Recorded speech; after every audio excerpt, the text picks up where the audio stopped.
কুমিল্লা জন্ম দিয়েছে একবিংশ শতাব্দীর শ্রেষ্ঠ মুফাসসির ডক্টর মিজানুর রহমান আল আজহারি, ঠিক কিনা?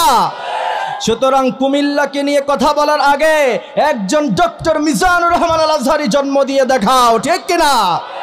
কুমিল্লায় আছে বিখ্যাত রসমলাই, সারা বাংলাদেশের সব মানুষ এই রসমলাইয়ের জন্য পাগল পাড়া, ঠিক কিনা? মাতৃভান্ডারের সামনে গেলেই দেখা যায় বিশাল বড় লাইন। তা আমি জিজ্ঞাসা করছিলাম লাইনে দাঁড়িয়ে একটু মজা নেওয়ার জন্য যে আসলে কি কুমিল্লার মানুষই মাতৃভান্ডারের রসমালাই খায় নাকি গোটা বাংলাদেশের মানুষ খায়। আমি যখন তাদেরকে প্রশ্ন করছিলাম তা আমাকে একজন বলছে যে হুজুর আমার বাসা নাটোর, আরেকজন বলছে নওগাঁ, আরেকজন বলছে কুষ্টিয়া। কুমিল্লা হলো এমন জেলা, কুমিল্লা মাতৃভান্ডারের রসমালাই খায় নাই এমন কোন জেলার মানুষ বাংলাদেশে নাই, ঠিক কিনা?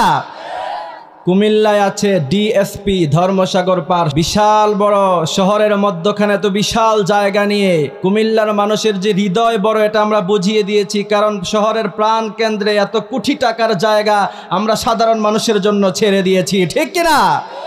কুমিল্লা ঢাকা টু চট্টগ্রাম সফর করা অবস্থায় হাইওয়ে, তারপর নূরজাহান, টাইম স্কয়ার, এই সমস্ত হোটেলে খাবার না খেলে, হোটেলগুলি না থাকলে বাংলাদেশের মানুষগুলি সফর অবস্থায় ক্ষুধার্ত অবস্থায় থাকতো, ঠিক কিনা?